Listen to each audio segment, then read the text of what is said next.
Bienvenidos, welcome. Thank you very much for being here on behalf of Jones Day and the Jones Day Foundation. We really appreciate the time that you are taking to be with us today in these very critical days for Brazil and spend a couple of hours talking about the rule of law in the region and in Brazil. Jones Day and the Jones Day Foundation have supported over the years many initiatives to promote the rule of law all over the world.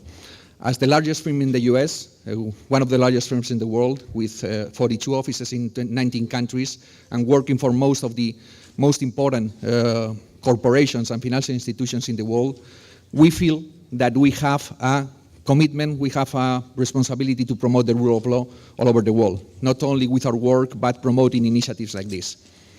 In fact, we started our collaboration with the Bingham Center for the Rule of Law last year. As a trustee of the Jones Day Foundation, I started working with Sir Jeffrey last year in June to develop a series of conferences and events all over the world, in the UK, in the US, in China. And then as a partner in charge of the Jones Day office here in Sao Paulo and leader of the Latin American practice generally, I thought that it was a very good idea to have the first international event of the series here in Sao Paulo, a rule of law event here in Sao Paulo. So among the many matters that are the subject of the research of the Bingham Center for the Rule of Law, we selected a couple of them that we thought that would be very interesting for a Latin American audience, for a Brazilian audience. We carefully selected the dates to avoid any problem, any conflict with Carnival, with Easter, with Tiradentes. So 7 months ago in October, we decided that the perfect dates for the event would be today, tomorrow, and to talk about rule of law, corruption, and judicial independence. I mean, now 7 months later, it seems that the day that we selected 7 months ago could not be more appropriate. I think that what happened yesterday in the Congress, that for a Spaniard like me was fascinating. What has been happening in Brazil over many months, make more relevant than ever to talk about rule of law, to provide a neutral platform for everyone to talk about their views on this. So, we are proud to have here legal scholars, practitioners, and corporate leaders from all around Latin America these days to discuss the development of the rule of law in the region. Over the last decades, we have seen a continued surge in global trade and investment led by the major global corporations and financial institutions. But this economic globalization depends critically on the integrity of the legal systems to enforce contracts and to protect property from public and private misappropriation. In order to benefit from globalization, it is critical the stability and fairness of the legal rules. Effectiveness in enforcing contracts, protecting minority rights, protection of property rights, and freedom from corruption are key to foreign investment and development. And in fact, the development of many Latin American countries has been limited precisely because their legal systems are not reliable. The world is full of low-cost capital that could be deployed in Latin America, and the principal barrier for such investment is legal risk. Without the capital investment for economic development, millions of Latin Americans remain in poverty. So if globalization is to benefit a greater percentage of the world's population, aggressive development of the rule of law is essential. And legal systems that only imitate the rule of law, but can be abused by those on political power, are not enough. What we need are genuine systems of law administered by impartial, independent, and well-trained judges with able members of the bar who know how to present evidence and legal argument thoughtfully and with integrity. And in fact, this is already happening all over Latin America. Rule of law has never been stronger in the region. And over the last couple of years, we have seen unprecedented advances in many countries, like Mexico, like Brazil, Colombia, Peru, among others. And we as a firm, Jones Day, we have followed our clients, our global clients, to the places where the rule of law is developing in the right direction. We have now over 140 lawyers working in the region, fully integrated, doing probably, we have the largest presence of any global firm in the region, doing transactional work, litigation work, as we do in Asia, in Europe, in the US, and also here in Latin America with a very strong component of investigations, compliance, and fighting corruption. So, the conference is going to be organized in 2 days. On the first day, we have 3 keynote speeches and a panel discussion focused on different aspects of the rule of law. And tomorrow we will have a presentation on judicial accountability and independence, followed by panel discussions on prosecuting corruption, the rule of law in unequal societies, and the role of the legal profession. Please note that the conference is on the record, and we have journalists on the audience. So you are invited also to tweet and use social media using the hashtag Rule of Law. Thank you very much. We hope that you enjoyed the conference, and let me introduce you, Sir Jeffrey Jowell, Founding Director of the Bingham Center for the Rule of Law.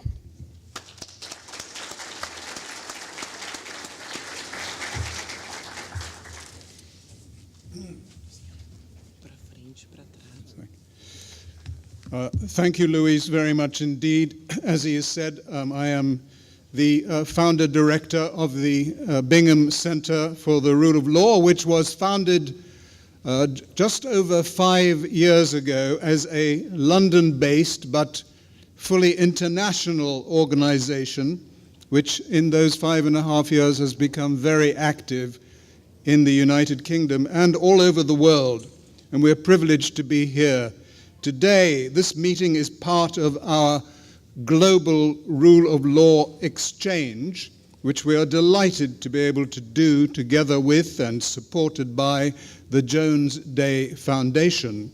And we are also delighted on this occasion to be working in partnership with FGV, Sao Paulo School of Law, and their great dean, Oscar Vieira, who will address you after me.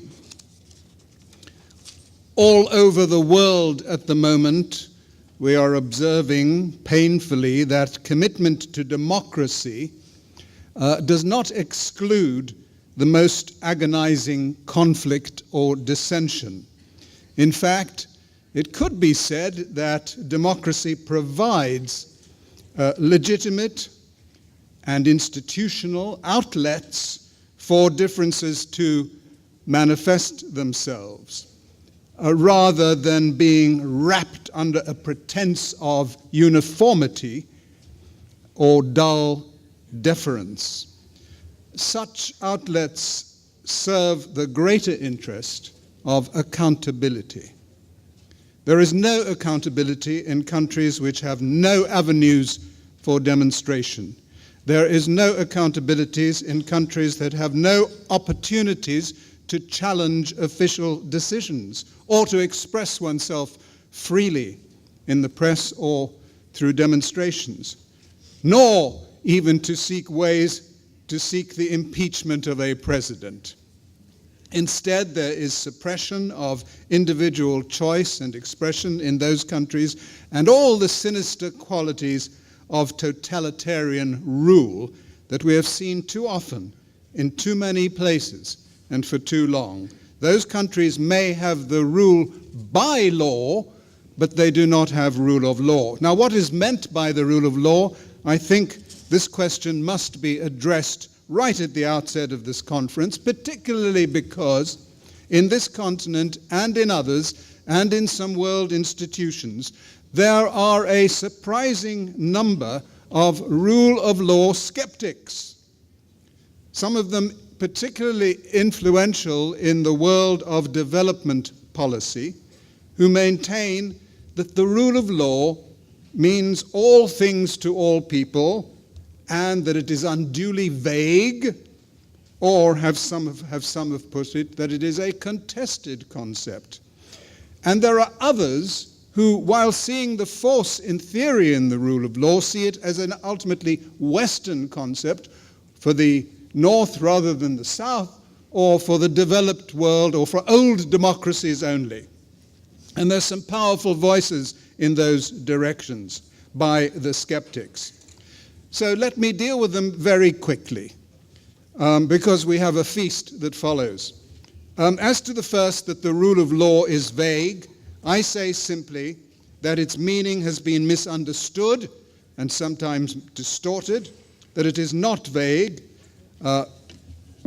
The person after whom our Bingham Center was named, Tom Bingham, wrote a book recently called The Rule of Law, which I commend to you all, where he shows very persuasively that the rule of law contains some very specific ingredients.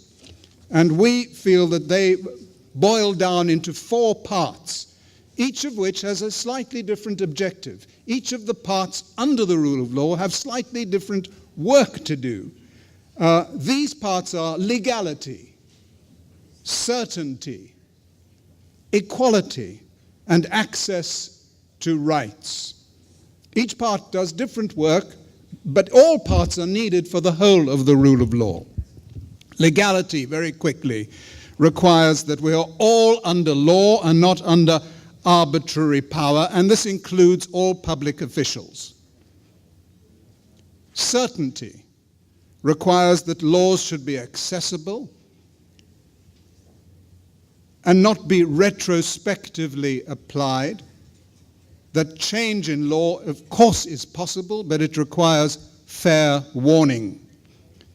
Taken alone, legality and certainty can amount to rule by law or legalism, as is found in, say, contemporary China, or was found under apartheid South Africa.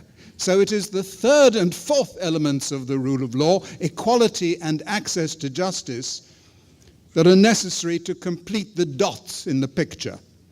Equality requires rule of law to be enforced equally against the rich and the poor, the powerful and the marginalized, without unjustified discrimination. And at a deeper level, it requires equal concern for everyone's human dignity. And finally, the final element, fourth element, access to justice and rights, springs the rule of law into life by allowing individuals to assert their rights, private rights, human rights, through challenge by way of a fair trial before an independent court. So that deals with the question of the vagueness of the rule of law. None of those concepts can be accused of vagueness. Turning now to the second question of the universality or transferability of the rule of law, let's reject that view of the skeptics immediately. Would one wish on any country arbitrariness, inequality, uncertainty, and no opportunity to challenge decisions about their lives? The rule of law provides a means for democracy to be policed and for rights to be asserted. It shifts oppression to equal concern, to equal respect, and it shifts arbitrariness to accountability. Is this only for old democracies? Those who say that are surely condescending and patronizing, failing to recognize a universal need. Now, one of the subjects of this conference is corruption.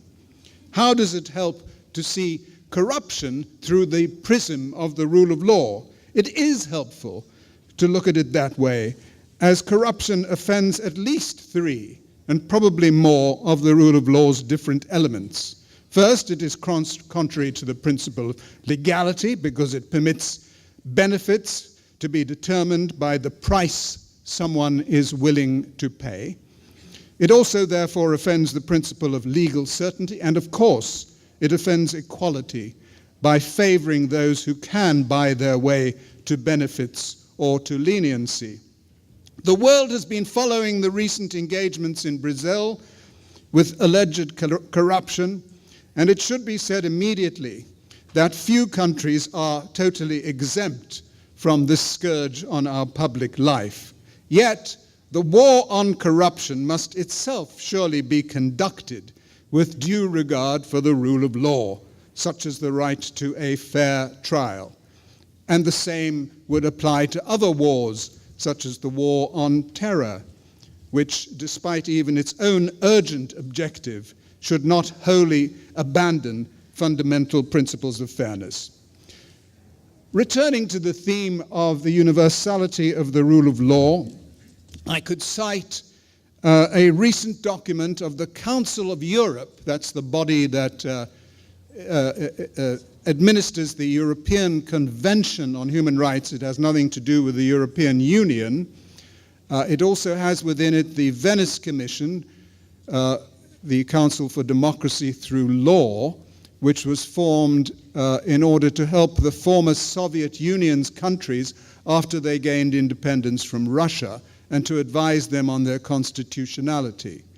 And I was privileged to sit on that body as the UK member with Ministro Gilmar Mendes, as the Brazilian representative at that time, and he and I saw that body develop a document on the rule of law, which I commend to you, which among those 47 countries with very disparate, different legal systems, came to the conclusion that the rule of law, as I have described it, adopting the Bingham definition of the rule of law, is a universal concept, and the same can be said of the recent exercise in the United Nations for this under the Sustainable Development Agenda, which has a goal of access to justice, which requires commitment to rule of law principles. Incidentally, the first rule of law paper from the Council of Europe's Venice Commission has recently been supplemented by another, just this last month, called the Rule of Law Checklist, which I commend to you, and to which the Bingham Center again contributed, and which can be found, and which we could make available to you if you wished it.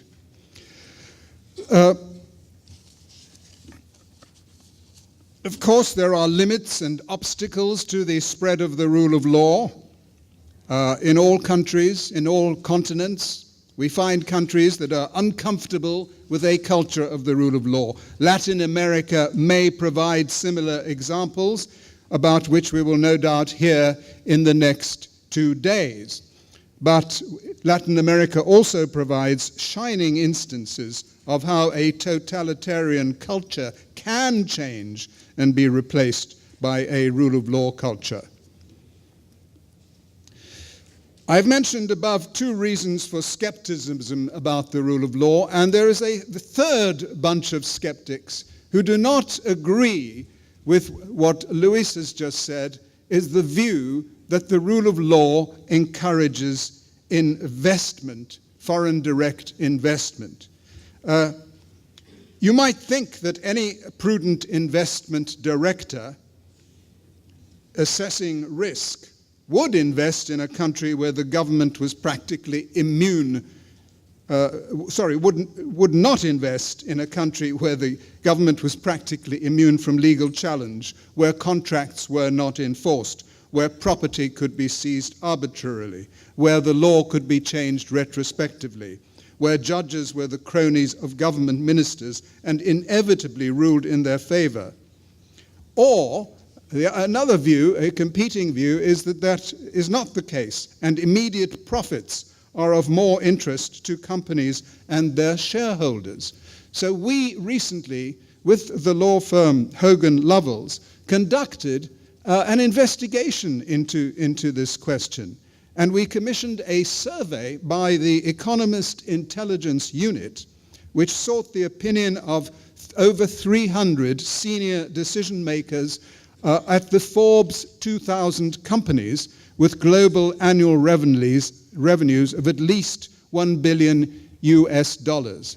And our findings as a result of that very careful survey was that rule of law considerations, as Luis said, and agreed entirely with him, do influence foreign investment decisions. The rule of law was one of the 2 top factors guiding foreign direct investment. That document, called Risk and Return, is available on the conference website. It is called Risk and Return. As Luis Riesgo has just said, when we planned this conference, we had no idea that Brazil would be immersed in this testing time. And of course, we had no wish to take any side in this debate. But watching the riveting debate on the television last night, and even walking in the streets, 2 things became very clear to me. First, that Brazil these days is clearly committed both to democracy and the rule of law. And second, that Brazil is right in the center of a profound debate on the interaction between democracy and the rule of law, their respective roles and their respective limits. It is a debate, by the way, that is by no means confined to Brazil. Similar debates are taking place in the United Kingdom and in wider Europe today, although they are prompted by somewhat different topics, such as immigration, terrorism, human rights, and the issue of national sovereignty. But they are sometimes, if not quite as fierce as we saw last night, almost so. These debates are important, and they are necessary, because they allow us to learn from each other. I look forward so much to that learning experience from our very distinguished speakers, which we thank so much for having given up their time, and for the very distinguished participants. We look forward to learning from you in the next 2 days, and I welcome you all on behalf of the Bingham Center to this important and completely timely event. Thank you very much indeed.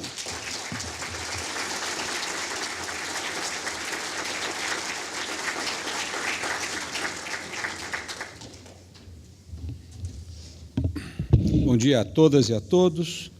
É um enorme prazer estar aqui com todos vocês. Eu queria agradecer imensamente a presença das autoridades que, no momento de enorme tensão, se dispuseram a estar aqui conosco. Tendo em vista que eu estou sem óculos, eu só vou saudar a todos na figura do ex-presidente Fernando Henrique Cardoso. Eu gostaria de dizer do prazer e do orgulho que a Fundação Getúlio Vargas tem em co-organizar esse evento junto com o Jones Day e o Bingham Center. A ideia de consolidação do Estado de Direito, a ideia de consolidação da democracia está no cerne do que essa escola tem como missão. Nós existimos para servir a sociedade brasileira, mas para servir a sociedade brasileira com um viés específico, que é o viés do aprofundamento da democracia, do aprofundamento do respeito à dignidade das pessoas, do aperfeiçoamento das instituições voltadas a assegurar o Estado de Direito nesse país. Então, esse evento está em absoluta consonância com tudo aquilo que nós acreditamos. O Estado de Direito, que hoje parece ser um consenso universal, é daqueles termos que nos atraem emocionalmente e, portanto, todos nós queremos trazê-lo para o nosso campo. Daí a enorme disputa que se tem quanto aos elementos que compõem o Estado de Direito. É muito comum que nós vejamos a reivindicação do Estado de Direito vindo de grandes escritórios de advocacia, de grandes setores financeiros, mas também daqueles que estão dentro de um presídio ou aqueles que estão lutando contra um regime autoritário. Isso significa que ele é um termo que é capaz de atrair a todos aqueles que veem os riscos que se tem do abuso do poder. Daí a sua enorme força, daí o enorme engajamento que setores vitais da sociedade, que são democráticos, postulam o aprofundamento do Estado de Direito.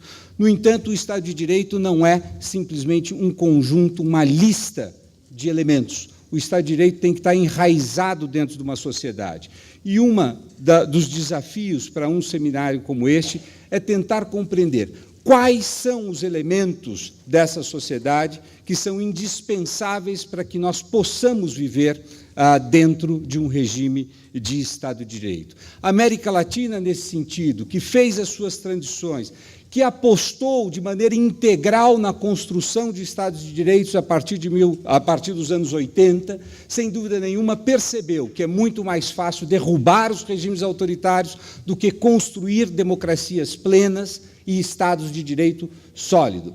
E, em grande medida, isto é uma decorrência do nosso passado, mas também de estruturas de profunda e abissal desigualdade que dificultam o funcionamento e a compreensão de que todos têm que ser tratados com igual respeito e consideração.